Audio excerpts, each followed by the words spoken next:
खोइ त हाम्रो कृष्णलाई एकादशीको व्रत राखेको 2 केजी दुध त सकिसक्यो त अन्त यसले बिहानदेखि व्रत राखेको मान्छे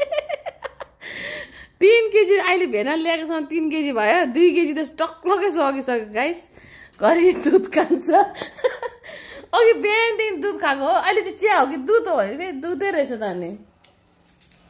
चिया खानुभन्दा त बरु दुध खानु नि त एकादशीको व्रत लिन्छ कि भनेको घरि लिएर चानाको पाउडर खान्छ घरि गएर दोमा खान्छ घरि गएर के खान्छ साँचो मनले गर्छ कि भनेको यहाँ हेर यो एकादशी व्रत ब्रेकरहरू यिनीहरू त सेक्सनै फाल्टो हो फेरि यो आज चामल खाने मान्छेहरू चाहिँ सेक्सनै फाल्टो नि बुम्छु तिमीहरू भात खानेहरू सेक्सनै फाल्टो हो ल ओम गर्नु पाउँदैन नि फेरि भरे हामीलाई नछुनु है ल बाई जाँदा हुन्छ बाई 2 केजी दुध खाइसक्यो गाइस एकादशीको व्रत लिनु लागेको यसलाई नेक्स्ट टाइम चाहिँ एकादशीको व्रत नबस्दा हुन्छ तैँले त ल चिज तेरो मामाले एकादशीको व्रत 2 केजी दुध खाएर गरिसक्यो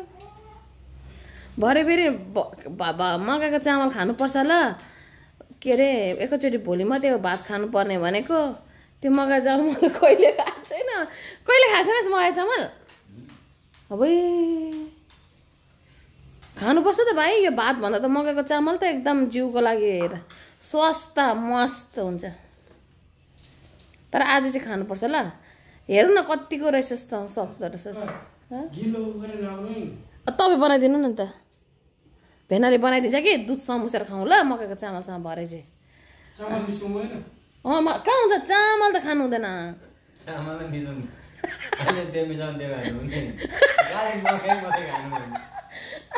बोल्नै सक्नु छोडिसक्यो त्यत्रो 2 केजी दुध खाएर पनि हेर त्यहाँ बोल्नु नसकेको भात नखाएर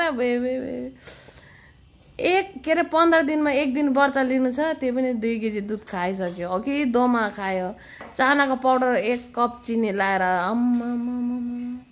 त्यसरी व्रत लिन्छ कसैले